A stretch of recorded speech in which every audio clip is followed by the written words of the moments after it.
Aloha and welcome to another episode of Hawaii Food and Farmers Series. I am your co-host Matt Johnson, and instead of Justine joining us today, we have Jasmine, who's going to be co-hosting with us for today. So thank you, Jasmine, for joining us. It's my pleasure. Yeah. So as always, we are here at Think Tech Hawaii every Thursday afternoon at 4 o'clock, and we really appreciate if you join the conversation by either tweeting us at ThinkTechHI, and also you can join us by calling in on the hotline at the number shown below. Or just 415-871-2474. There it is. Seeing if Zeri can keep up with me today. So, as always, we have a couple of great guests today talking to us from the Grassroot Institute of Hawaii. So we have Dr. Keli'i Akina, who is the president of the Grassroots Institute. And we also have Joe Kent with us, who is the director of research. And I think we actually all first met at the Think Tech Christmas party. That's right. Back in December. But first, let me say, Matt and Jasmine, delighted to be with you here today. Great. Yeah, thank you so much. Aloha. Aloha. So usually what I like to do is just kind of get a little background on your guys' organization. Sure. And then we're going to kind of dig into some of the work that you guys have been working on and get some more feedback on that. So, Keli'i, why don't you give us a little background first on what is the Grassroots Institute? Well, great. I'm glad you asked. Grassroot Institute is a think tank, and that may be a difficult thing to understand. We do basically two things. We bring research together, so we research important topics, and we try to improve public policy. We educate people, and we also advocate. And the things we stand for are improving the market, keeping government accountable, and protecting our civil liberties. And one of those areas happens to be protecting the rights of farmers. Okay, great. And so what was the impetus for starting Grassroots Institute? And I guess what are some of the other areas? I know you guys are working in agriculture. What are some other areas that you guys are looking into? Sure. Well, you asked about the origins of the Grassroot Institute. They happen to be local. Grassroot Institute is a completely local organization run by local people, funded by local people. And there are individuals here in Hawaii who believe that we have to stand up and protect our individual rights. We have to protect business. We have to hold government accountable.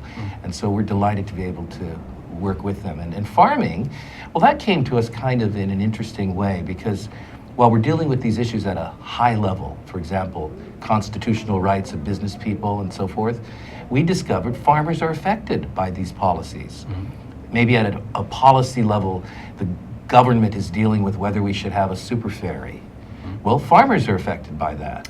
At a federal level, the government makes laws and rules about how you can use your farmland. Farmers are affected by that. And so we discovered that there are farmers and cattle producers and agriculturalists who could benefit from our help. And it's just been delightful to get to know the community. Great.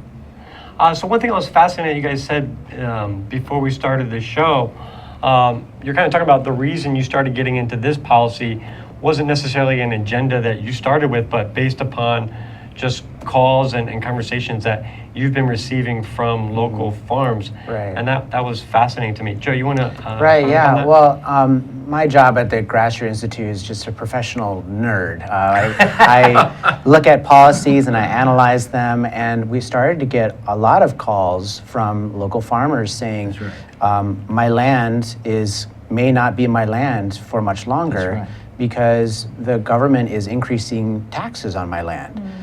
Some people, their taxes were raising 300%. Some people, their taxes were raising more than 1,000%. And when we were talking to some of these farmers and families, they were saying, this is land that's been in my family for generations, and now it's going to be gone soon. So we had to look at that, and we went down to the county council on Maui, and we saw farmers and ranchers there all joining hands and saying this is too much government overreach. And so that raised a red flag for us to say, well, where are other areas of government overreach in this issue? So, you know, I'm pretty proud, we all are, of Joe and his work because he's taken the theory of protecting rights and helping people understand what the government should and shouldn't be doing. And he's actually reached out and worked with, he could tell you many, many stories like the one in which he got involved in activism on Maui to protect the farmers from being overtaxed. And one of the things we have to realize is that farmers, cattle producers, agriculturalists really should be free to do the business of farming, the microeconomic model of producing food, getting it to the market, and so forth. But they're being impacted by the laws of the federal government and the state government and the county government. They're being impacted by so many forces that deal with the realm of policy. So that's how people kind of reach out to us. They've asked for help, and we've just been really delighted to get involved with the agricultural community. Great. So one thing I've never quite understood, so you guys are a think tank. Right. And you're going through the process, you're coming up with these policies, but then how far do you take it? Are you working with groups on the ground when you say, okay, here's some of the suggestions that we make? Like, how do you guys go ahead and implement some of these policies, or do you? Well, let me let Joe give an example, but first I'll give you the overview. Okay. We do two things. The first is we research. So we'll look at the situation and we'll examine what's right, what's wrong about a certain policy that may affect farmers. And we'll look across the nation at policies and find best practices. So we'll come up with something. We'll evaluate legislation and proposals and so forth based upon best practice knowledge across the country and on economic research and so forth. Then we look at the community and ask the question, how can we help? And sometimes that happens to be to get involved in passing legislation or opposing legislation, or helping community groups get their point across, or just education sometimes. And this is where Joe actually brings the research together as our director of research and communication and education in the community. Well, you know, we're called the Grassroot Institute because we're thinking a lot about grassroots movements, but also the realization that individuals, grassroots, singular, are very important. And we want to identify those individuals in the community who are leaders of these grassroots movements. So, for example, on Maui, there's the Farm Bureau or the Farmers Union. And there's key leaders, some people who aren't even a member of either, but have enormous sway in both groups. And so we're talking to these folks, and you know, we'll be on calls, or we'll meet in person, or we'll organize events with them. And we really don't want to just be in our ivory tower with this research. We want to actually get it into the hands of people who can make a difference. So, you know, what really drives us is a vision. When we look at different sectors of our society, we've seen something terrible happening with farming. We've seen a decline in the amount of land available for farming. We've seen a decline in the actual operation of farming, and we've seen a tremendous decline in farmers. Even if we have land and resources, we don't have people who are inclined to go into farming. And that's something that's going to hurt Hawaii in the long run. So what we look at every day is a new vision. Could we have a Hawaii with a very prosperous agricultural industry, one in which our products travel the world? We have niche products made in Hawaii. Could we have a Hawaii in which we have sustainable farming practices that have a balance between environmental protection and an appropriate amount of housing development for our people? Could we look at a future of Hawaii in which the excitement of high-tech farming, aquaponics, all kinds of different brand new innovative industries, such as desalinization of ocean water to be used and so forth. Could we look at a future where we're cutting edge in that sense? And so that's what kind of drives us.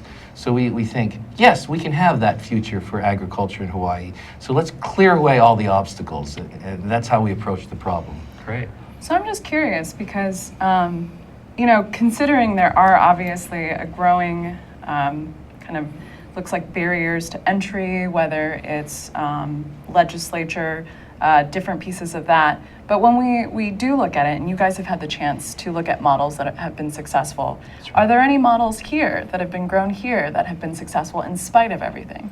Well, you know, there are incredible models here in Hawaii. We are cutting edge when it comes to giving birth to technology-infused agricultural practices. For example, aquaponics. When it comes to aquaponics, which has an entirely closed system that requires minimal amounts of water, that doesn't use soil, that recirculates waste, we're ahead of the game here.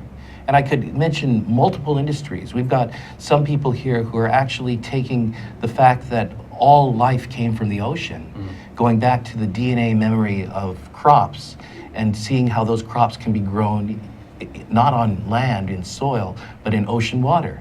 So I could just name just a dozen cutting-edge sub-industries. So we're doing very well in those, and I think many have been featured on the show. Also, just the farmers markets in Hawaii. I don't know if you've been to a farmers market. I suppose you have, but they're like parties, and that part of that I think is because it's a space where we can allow commerce to happen. That's we right. say in this this ring, you all can make a profit, and that's a good thing. And let's encourage people to trade and to find the best value and all that.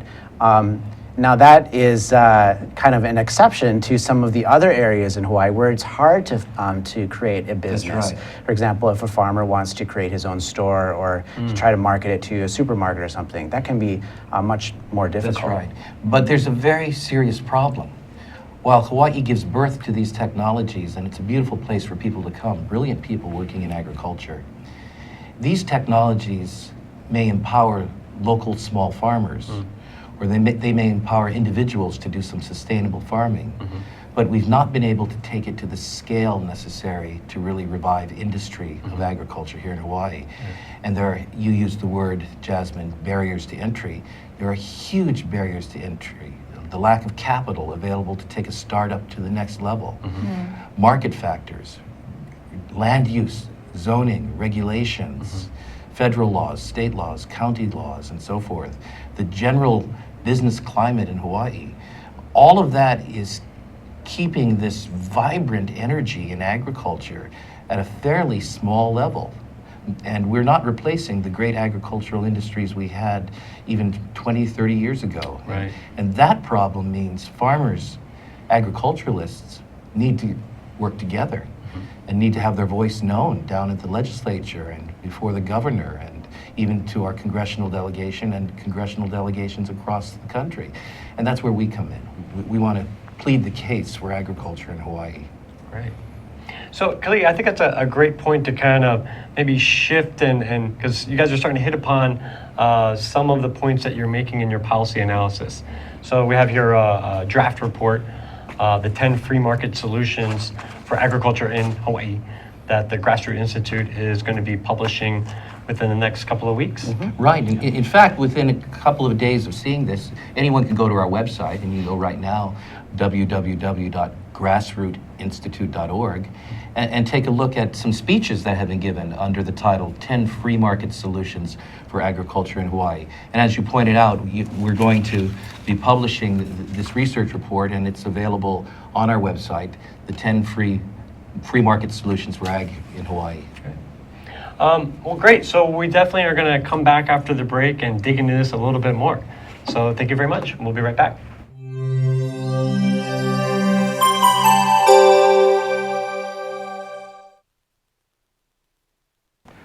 Okay, this is Think Tech Hawaii, and it's Wednesday. Every Wednesday is Energy Wednesday here in Hawaii, the state of clean energy. 4 to 5 p.m. every Wednesday. Come and listen to us. And just to show you what I mean, I'm going to ask Sharon to tell us more. Come and see us every Wednesday, as Jay said. And we have people like Jim Albers from HECO here and co-host Ray Starling here every Wednesday. We not only go on Olelo and OC16, but also stream live. So please come visit us, hear about the latest in clean energy. Okay, Jim, you've been here. You got any comment on all this? As important as energy is in all of our lives today, this is a great forum and a great format to vet those issues. So I encourage everybody to listen in and participate.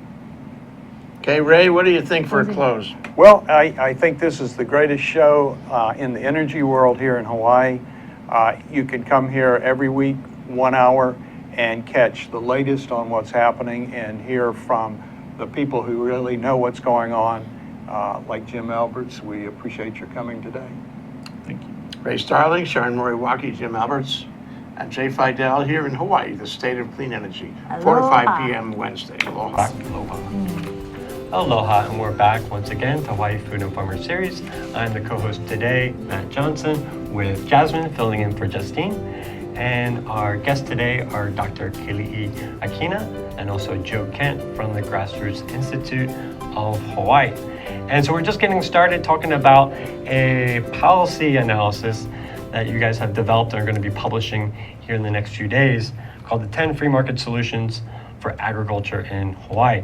So why don't we dig into that a little bit? We were kind of talking about in the last segment some of the barriers to entry and challenges that farms are having. And Joe, you started talking about one of the nice things for farms are the farmers markets that are available for them to immediately get out into the market and start testing and selling their products. Right. But one of the things that you guys spoke about that was interesting for me was general excise tax, and talking about how it's effectively a sales tax for Hawaii, but you guys listed it as, or it's listed as one of the highest rates of a sales tax in the country. Do you guys want to elaborate a little bit on that and Sure. what is the problem with GET and how it could be better? Well, the American Legislative Exchange Council did a study of all the state sales taxes across the nation, and they found that when the GE tax is looked at kind of like a sales tax, then it becomes the worst sales tax in the nation, in other words, the highest. And that's really interesting for us because the GE tax is something that gets taxed throughout the production chain. Yeah. So when the farmer wants to bottle something, he is taxed when buying the bottle, and then putting a label on the bottle, he might be taxed for the label, and on down the production chain, all the way till it gets to the consumer, where that tax is snowballed into an avalanche that hits the consumer. So that raises our cost of goods for farmers, and of course it makes it hard for farmers to compete here. Right, and that multiplier effect that Joe was talking Yeah. about, that the tax is levied every time a transaction is made, really hurts the small farmer. In the Midwest, it's different.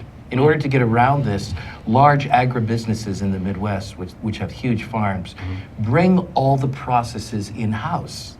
Okay. So they're not going to an outside business, Oh, gotcha. which gets levied with a GE sales tax. For multiple transactions, they paid whatever GE sales tax there is only once. But our local farmers here don't have the capacity or the size to bring in the entire production chain in-house. So the state taxes them at every single opportunity.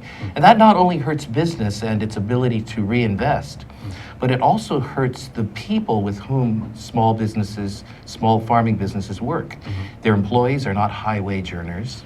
Their customers may not be high-wage earners.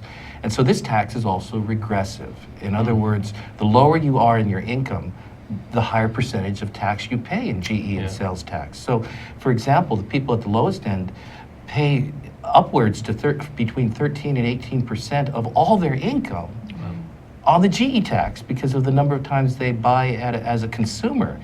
13 to 18% Yes. on GET Closer alone. to, probably closer to 13 for most people in Hawaii, but that's the That's still net significant. effect. And it's an infinitesimally small amount for someone who's wealthy and may own an island here, like Lanai.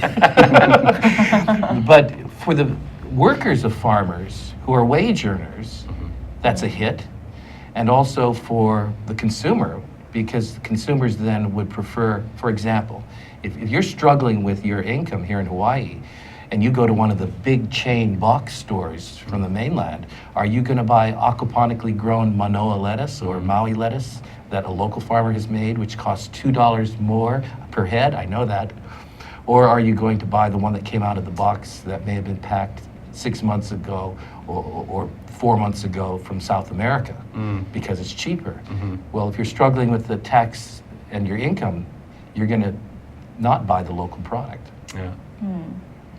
So we should change that. So do you guys, so then, I mean, nobody likes to pay taxes. So have you seen, I mean, you identified the example of farms in the Midwest, if they're more vertically integrated, they don't have to pay these taxes for each part of their process. That's right. So that's a strategy. And a farm, if they had the resources here, could do that.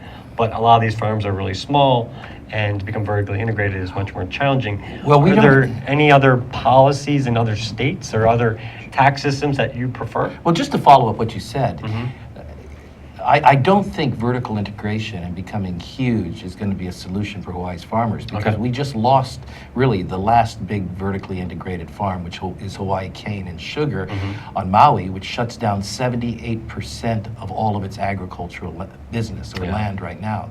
There aren't a bunch of those farms out there anymore. The reality is we're dealing with small farms. I think the solution has to be that farmers need to recognize their voice is important and needs to be heard at the state legislature. And a lot of times, those things that drive up the GET are not announcing that they will impact farming or businesses. For example, recently we had an omnibus bill put forth by the education union, the teachers union in the state, that looked very attractive in terms of offering air conditioners for kids, more equipment for teachers and so forth. But it was going to raise the GE tax by about 20% to 25% permanently. Now, the intention was good, but the solution was going to hurt everybody. So we worked very hard to help educate policymakers and others. And this is where farmers, agriculturalists, consumers can get together and say, you know, we don't want to have this terrible tax. We're not going to buy it. We're not going to just accept that this is a cash cow for the state. By the way, do you know why this is so popular in Hawaii? What's popular? The GE tax. It's because about half of all revenues for the state of Hawaii, this is shocking, folks, about half of all revenues for the state of Hawaii are raised through the GE tax. Wow. So it's a cash cow. Yeah. So if we look at that though, in going and one of the things that was talked about was either reducing or maybe just not affecting it, obviously not raising it. But if it can't really go away, because at this point this is half of our state's revenue, I guess it's really a matter of resources and how transparency maybe to how we're using it. But then, well, it doesn't have to be either or. It doesn't have to be GE tax or no GE tax. We could do a few things that could help the consumer and help farmers tremendously. One is simply do what 32 states have done as a best practice, which is to stop using it on food and medicine. Okay. If we did that, we'd help the people at the lowest end of our income levels tremendously. We'd help the sellers and producers of food tremendously if the GE tax didn't apply to their Manoa lettuce and so forth. You add all that up, it makes a huge difference. So we would advocate some of these modest reforms as a starting point based upon best practices of other states that have wanted to deal with this. And in the end, the good news is that when the state collects less GE tax at the front end, consumers spend more, businesses thrive, they invest more, and they make more money. We're more prosperous, and at the end, when it comes to income taxes, the state actually gets more. Right. So in answer to your question, what about that important role it plays in our state budget? Actually, reducing the GE tax will, based upon economic modeling, increase the coffers of the state in the long run. We just need the patience. So kind of moving away from taxes, one of the other areas that you guys really dove into was the Jones Act. Can you give a little background on, I think a lot of people have heard about the Jones Act, but what is it and why is that affecting Hawaii and Hawaii farmers? Well, I'm going to give an illustration first, and then I'll let Joe get technical. Oh, okay. We love illustrations. Everybody knows about Detroit and the automobile industry in the United States, that at one time we made these huge gas-guzzling cars, huge Cadillacs, huge Buicks, and so forth, your grandfather's Oldsmobile, and so forth, and had a very inefficient, non-responsive, not environmentally friendly industry. But we were protecting it. And the reason it could go on and on and on is because we put up these tariffs and we used protectionism to prevent competition with Japan and Korea, Germany, elsewhere. And what happened to our automotive quality at our factories? It got lazy. It got sloppy. It was so protected, it was almost protected to death. And you knew that if you got a Honda or you got a Toyota or a Nissan, they called them back then Datsun, you got a better car, more fuel efficient, more environmentally friendly, and so forth. But it would cost so much because of this protectionism. Well, that lasted for many decades. And we stopped the protectionism. And when we stopped the protectionism and allowed free market competition, what happened to the industry? The American automotive industry has just grown phenomenally. So you can go out there and buy a Ford today that's the quality of a Honda. It's incredible, it's competitive. Unfortunately, in our shipping industry, We have been protecting it since 1920 against foreign competition in the building of the cargo ships that carry all of the goods, the deep bottom cargo ships. And as a result, we've killed our industry. We went from being the second largest producer of these deep bottom cargo ships in the world, next to Great Britain in 1920, today to being one of the smallest producers. We produce less than 0.5% of those deep bottom cargo ships in the world today. Oh, wow. As a result, in a recent year, Japan finished 75 ships. We completed 2. Oh, wow. Now, what does that do to the cost of ships? It skyrockets them. It costs 5 times as much to get an American cargo ship, and it's less efficient. And what does that do to the cost of shipping? It raises it through the roof. But what if you're surrounded by 360 degrees of water and about 95% of everything you get is shipped? Your cost of shipping receipt goods goes up, which affects farmers and so forth. That's what has happened because the Jones Act has been on the books for about 100 years, protecting our shipbuilding industry to death. And I'll let you come in here, and then maybe Joe can talk a little more technically about it. Well, that's why I was just going to kind of back up a little bit. So we're talking about the law, the Jones Act itself, is basically requiring, if you're shipping to an American port, Right. it has to be with an American-built ship. So it's that any ship that carries cargo between American ports, Between 2 American ports. Okay. at a between minimum. 2 American ports, must be built in America, must be owned American, must have an American crew, 75%, and fly the American flag. And so basically, it has to be an American ship Yeah. that carries cargo between these ports. Now, that cuts out international ships carrying cargo between American ports. Right. And it has an impact on our economy. That's right. You know, I've been to the other islands. We're broadcasting from Oahu. I've been on Oahu, obviously, and heard the stories of how the Jones Act affects agriculturalists. For example, there are cattlemen on the Big Island who attribute the Jones Act to going out of business. Wow. In fact, I won't mention on the air here, one very famous cattle ranch is no longer doing cattle.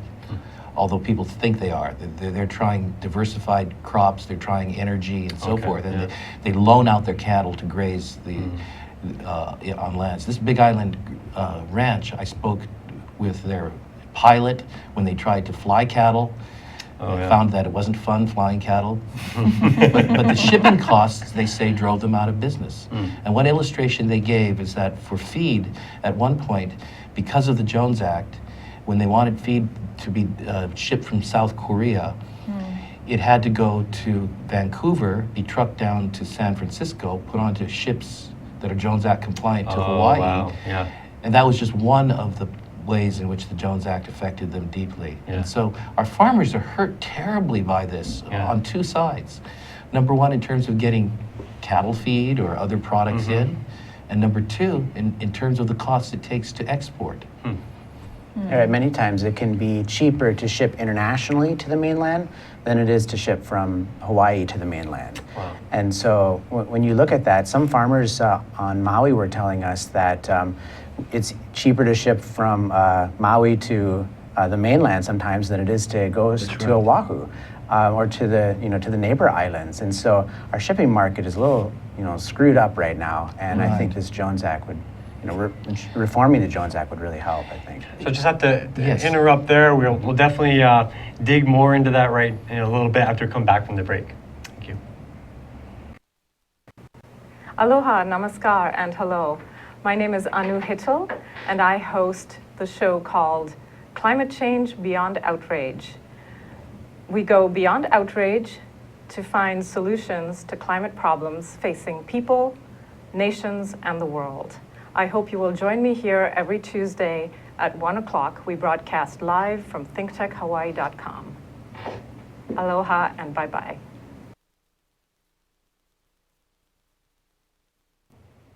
Aloha, how you doing? Welcome to Hibachi Talk. Gordo the Texar here. We're here every Friday from 1 o'clock till about 1:45, and we talk tech with many, many great guests. So I got Andrew, the security guy who helps me co-host, and I got Papi Chulo who comes in once in a while to help us through the show. So please come join Hibachi Talk every Friday. Angus will be here too. So remember, like we say at the end of every show, how you doing? Aloha, and we're back again for the final segment of today's Hawaii Food and Farmers series. I am your co-host, Matthew Johnson, and with me today is Jasmine, sitting in for Justine. And our guests today are from the Grassroot Institute of Hawaii, Dr. Keli'i Akina and Joe Kent. So we're kind of digging into different policies that basically adversely affect our local farmers. And one of the things we're talking about is Jones Act, which I think a lot of people have heard about, but never quite understood the reasons why it has such a negative impact, but also too, why is it still in place? And what I kind of want to get into, we're talking about the challenges with it, but how and what efforts are being made to try and reverse this act? And is there positive things happening that we may see a change? Well, that's a great question. And in order to keep it short, I'll direct any of the viewers to our website, grassrootinstitute.org, where we've got a full archive of research articles and videos on the Jones Act and what can be done about it. Okay. One of the things that's being done about the Jones Act is raising awareness. So we have a wonderful bipartisan resolution that comes up every year in our state legislature, as well as at our University of Hawaii Associated Students. They passed a resolution calling for repeal or reform of the Jones Act. But the problem is it's a federal law, so these are symbolic measures both at our state legislature and at the university. So Grassroot Institute is actively engaged in research across the country and in Washington, D.C. And that research is what we're going to be putting before our policymakers in Congress. We're also talking with them about different strategies, not to totally repeal, because that may be very hard, but rather ways in which there can be some progress, the ways in which there can be updating of the Jones Act for the 21st century that serve all parties. Great. So kind of talking about the package that you put together here as a total, so you guys spent a lot of time, a lot of effort putting this together. You've been receiving a lot of feedback from local farms, doing your research. What is your plan for when you have this published? What is the plan to try and get this information out there? Sure. What do you want to see happen with this? Well, our organization, we want to change Hawaii for the better. And how do you change, the world, I guess? And a lot of it has to do with education.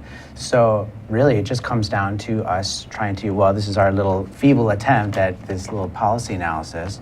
But, we're making Facebook videos, we're connecting with different groups around the state, we're talking to policymakers, we're writing op-eds, but basically it really is about the more people know about how to build a better Hawaii, the more we can actually make a difference. That's right. Yeah. Grassroot Institute is not political. We're not partisan. We have participants who are Democrats, Republicans, Independents, Libertarians, and so forth. So we don't endorse candidates and so forth. But we can do something that good political candidates and leaders who really want to make a difference can take advantage of. That is, they can use our research, they can use our policy analysis, and when they form their platforms, they can say, this is going to help farmers, this is going to help this segment of the economy, and so this is available for anyone of any political party if they really want to move ahead by saying they're really serving the people. And really supporting local ag. That's right. So I know you spent a lot of your examples and a lot of information here is based on Maui, a lot of the changes that Maui is seeing. Do you guys want to talk a little bit more about that with you mentioned before HCNS closing? Sure. And what are some either opportunities or additional challenges that you guys are seeing with that? Well, I'll let Joe give you some specifics, but Maui was very important to us as we moved the organization's focus from Oahu to neighbor islands. Maui was an ideal place for us to begin that process, so we've spent a couple of years of intensive involvement at the county level and with businesses and with farms and so forth, because Maui is both a small place and a big place. It's small enough to be a neighbor island, but it's big enough to have 3 islands, to have to deal with issues that the state has to deal with. Well, in terms of the county division. That's right. So it is an incubator for policy. And from Maui, we have launched to Kauai, to the Big Island, and we're working with farmers mainly there, Maui, Kauai, Big Island, and Oahu. Joe? Right. And of course, the fall of HCNS, we posed a lot of issues for us. We saw water issues and land issues, and that's where most of our calls were coming from as well. So we said, oh, well, this seems to be an island that is kind of a tipping point for a lot of issues throughout the state. So that's why we wanted to go there. And of course, there were people bringing up issues to us, like the Food Safety Modernization Act or different regulatory issues like that. So. And so I think that for the longest time, that's one of the biggest changes in the agricultural landscape in Hawaii. We had these larger monocrop industries. So you had the sugar and pineapple. And so these larger corporations were able to have this more vertical integration. And you mentioned one of the things was the Food Safety Modernization Act, which there's been a lot of chatter. People have been hearing that this new regulation from the FDA is going to be coming down. That's right. And there's still a lot of, unclarity with how it's going to affect farms, but everybody kind of knows it almost sounds like an ominous thing. And you guys talk a lot about that in here as well. What are some of your thoughts with that, and especially what's happening on Maui? Well, this represents the way we work. We didn't sit down and come up with 10 free market solutions. We listened to what farmers were saying, and they kept telling us these things. And many of them kept mentioning water. And so we looked at the Clean Water Act and saw why that federal law is going to be very oppressive to our farmers. And many of them began to talk about the FSMA, the Food Safety Modernization Act. And so we did an analysis of that and spoke with one of the leading national experts who's our consultant on this. And we looked and realized this law, which is in place, is going to hurt farming in Hawaii. We believe in home rule here in Hawaii. This is part of a federal grab at control by federal power of local areas and local counties. And the Food Safety Modernization Act, which is very complex, actually causes farmers to have to worry about the what if. What if after the product leaves you, something happens here? What if something external happened? What if a bird flew over with polluted poo-poo and it landed on your crop? term. And it makes the farmer have to deal with the what ifs. Can you imagine the cost? For those who are at the beginning level of this law covering them, the compliance costs, if you're just making $26,000 in revenues, could cost you $13,000 to comply with these laws. Now, our allies have been fighting some of the extension of this by the FDA. The FDA wanted to extend its rules with this law to say that manure is covered. And we've got regenerative agriculture, which requires manure. But manure means that poop could put contaminants into the ground. And so there was one proposal by the FDA, which fortunately our allies fought and it failed, and that would have killed the watercress industry. Because the watercress is grown outside and birds fly over and land in it. And the FDA wanted to regulate that and require every watercress grower to have a hothouse. Now, if you've got just a few acres of watercress and you have to put it into a hothouse, that's an extremely expensive proposition. And for the industry, it is. And so we operate on the policy level to say, this is a bad policy. And it's not going to stop the safety problems that food has, because most of them, according to the FDA, occur after the food leaves the farm. Over 2/3 of the problems with food safety occur because of things as simple as people in stores coughing on the tomatoes. And the farmers have no control of that. And that was interesting too, because there's a stat in the report saying that even the FDA has admitted that the extra level of safety created by these regulations is 1 to 2%. So they said at the very best case scenario, this may help food safety by 1 to 2%. And so you have to ask questions like, is this necessary, especially when the USDA already has jurisdiction over this type of farming. And so if we already have a federal government organization that has jurisdiction over how farmers can farm, why is it that the FDA is now given power to make all sorts of rules to infringe upon this as well? That's right. So many farmers are calling us and saying, now I have to get all sorts of training on this too, and that's a cost as well. Some farmers on the Big Island called us and said, well, now I have to, I'm flying 10 guys over to Oahu just to learn about these new rules. So that's a cost. And a lot of regenerative farmers, those who care about sustainability, those who want to use natural fertilizers, think the FSMA is going to help them. Oh, They don't realize that it will actually sounds like it's going to cause them put them out of business, ultimately potentially. to do that. It gives the power to the FDA to overregulate. And that's something that we want to inform the farming community about. In fact, they've informed us about it. Right. And we're on this issue specifically because groups of farmers approached us, made us aware of this. We looked into it and we saw, yes, it's something that needs to be fought. So when you say fighting something like this federal regulation, and I know Hawaii Farm Bureau has been trying to prepare their farmers with these new regulations coming into place, and a lot of organizations are looking into this. What are some viable benefits that you can propose to try and help these small farms deal with this extra burden? Well, the most obvious benefit is that over-regulation by the federal government costs farmers money. Compliance is a financial problem. Compliance is a legal problem too. And it's easy to get into legal trouble. We don't need it. Joe pointed out that the FSMA is not even going to increase food safety. And so that's one thing that farmers need to understand. The benefit will be financial and legal. Also, small farmers will benefit greatly. All these new rules tend to help the big guys and hurt the little guys. The big guys can weather the storm of all these regulations a lot easier than the little guys. And so if we hold back on some of this regulation, the little guys have a chance. The small farmer actually has a chance to make it. So, and of course, most farms in Hawaii are small farms. And so, this could actually help our whole industry just to say, let's hold on with these regulations here. That's right. Why were these regulations introduced? Originally, were there particular cases or That's a outbreaks great question. to even introduce something with such minimal return on investment? It seems like, and you're passing that investment Well, on. a farmer may think, what's the benefit to agriculture from this rule? But these laws and policies are not made by people thinking about the benefit to the farmer. We just have a simple question when we begin analysis. Where's the money? Follow the money. Who benefits financially from this?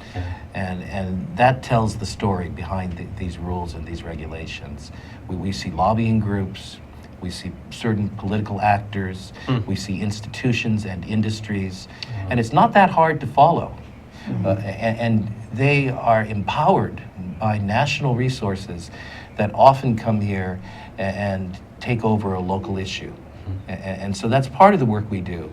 We're also engaged in this work. I wear two hats. As I'm president of the Grassroot Institute, which is an educational policy organization, but also president of Grassroot Hawaii Action, which is based in Washington, D.C., in which we have the capacity to work with congressmen and senators to deal with legislation, and we sometimes litigate as necessary. So we're out there fighting for Hawaii's farmers. No, that's great.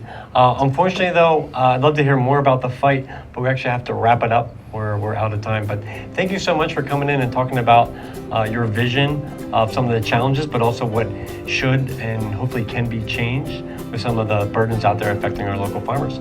And Jasmine, thank you so much for joining as the co-host. So hopefully you'll come back and join me again. And yeah, so thank you. And as a reminder, Hawaii Food and Farmers Series, we're here every Thursday afternoon at 4 o'clock, and you can see this show afterwards on the YouTube channel at Think Tech. Thank you and aloha.